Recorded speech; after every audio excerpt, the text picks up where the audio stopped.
Coming to find out, I was playing on the tour ACL for 6, 7 months. That's crazy. But I was still like dunking and everything back then. But the difference was I couldn't move laterally, and I always wondered why. And I went to the hospital, to get the MRI. Come to find out, he was saying I had no ACL for 6, 7 months. I didn't even know that.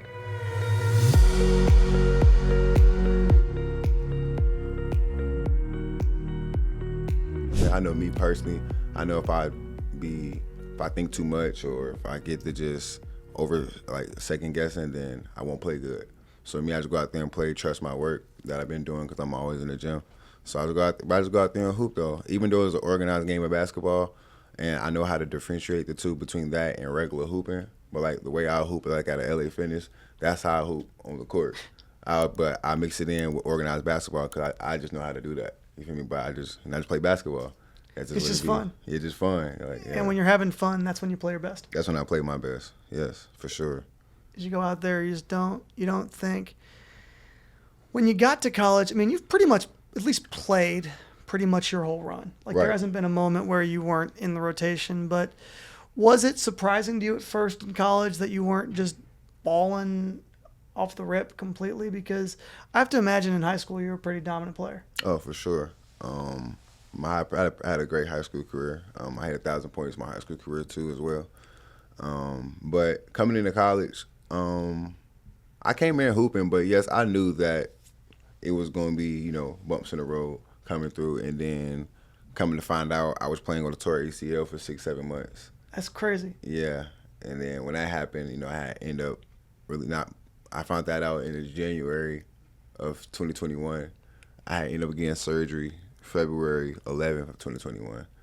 And then I didn't play the rest of that year. Then I didn't play that next year either. So, but, So that was a long layoff. I was out for 2 years. Just trying to think, what was it even like to play on a torn ACL? Were you in pain the whole time, or were you so used to being in pain you just didn't even how did that even happen? It's funny. I remember when I hurt my knee. I remember when I did it, but I didn't know I tore my ACL. But I was still dunking and everything back then. But the difference was, and I had some teammates who I went to Winthrop with my freshman year, and they can attest to this. It was funny. I couldn't do the ladder, and I couldn't move laterally, and I always wondered why.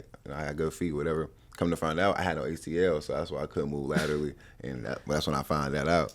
I couldn't close out, couldn't do nothing. What made you actually discover you had the torn ACL? I ended up tearing my meniscus in practice freshman year. I ended up tearing my meniscus in practice, making a little cut, and I went to the hospital, to get the MRI. Come to find out, I tore my meniscus, yes, but he was saying I had no ACL for 6, 7 months. I didn't even know that. So that's crazy. Yeah, that was crazy. And ever since then, one of my old coaches, he called me the machine because he was like, "How you didn't know you was playing on the tour ACL?" I don't know. So demonstrates your mindset's pretty outrageously strong. If you're able to, you were playing in games too. Kinda, yeah. A few, I hit the freshman wall where I wasn't playing that much. Well, I would say you might hit the wall with your ACL too. Yeah, that too. You weren't at 100% by any stretch, but you were getting in the game. If you Right. look at the game logs, you were at the very bare minimum, you were playing some amount of minutes occasionally. Yeah, I was on the ACL. Oh, for sure. I had a couple games that was good. Shot 40% from three that freshman year from the little games I played. So it was fun though. It was an experience. I'll say that. I was playing for a great coach, so I'll take that in consideration. We won and went to the March Madness, so all that comes into play. That's a crazy experience in itself. I think one of the coolest experiences anybody can have in their college basketball journey is being a part of that moment where the ticket gets punched at the conference tournament. And for a split second, right, you're right there with every team in the country. Everyone's 0-0. And even if the odds aren't necessarily in your favor, you get that feeling of being right on the bracket with everybody else. You're right there. It really felt like a big AAU tournament. That's what it felt like because I played in the Adidas Gauntlet with the Atlanta Celtics. And so it was really just like going to a big AAU tournament. You just see everybody walking in, everybody just looking. So it was fun, though. It was definitely an experience. It's an experience that as a kid, you would definitely dream about going to. So who'd you guys play? My freshman year, we had played Villanova in the first round. Who was playing for Nova at the time? Jeremiah Robinson-Earl. And I forgot his first name, but Moore. He was the point guard, little stocky guard. But, yeah, they had a good team, though. How'd that game go? We was up and going into halftime by 13. But I'm not going to lie. Jeremiah Robinson-Earl. I don't know what he ate or whatever in the second half or halftime, but he came out in that second half. Man, it got dark. It got dark. I ain't gonna lie. He came out there hooping. I was sitting in the back. It was during COVID. So I'm sitting in the back on my crutches just looking with my mask on. I'm like, wow. It got dark. I don't know what they gave my boy at halftime, but he came out. He came out on fire. Like, I don't even think he missed for real. But the game was still close, though, coming in. But, like, he just started hooping, you know. But they ended up winning. Then you find your way going back home to Georgia State. I have to imagine that was very meaningful. Me going back home, we were just, you know, I was like, wow, I'm just going back home. You know, I know I had to be a business trip, though, because sometimes when you go back home, you know, some distractions be coming in and stuff. But I knew I was going home to stay on this path and to, you know, go on from there. You played very well for the 2 years there individually. What was the best moment and what was the most challenging moment you think of playing at home at Georgia State? The best moment playing home was really just playing in front of my friends and family who I haven't seen in a minute, who I've seen since high school. And the worst moment is going home and some people who you haven't talked to in a minute, or they think that like they're obligated to like hang out with you and talk to you just because you're back home now years later. Where it's like I'm a whole different person 4 or 5 years ago, coming out of high school. I was 18, 19, you know, at that time coming home, 2023, I was 22, like 22, turning 23, like a complete difference.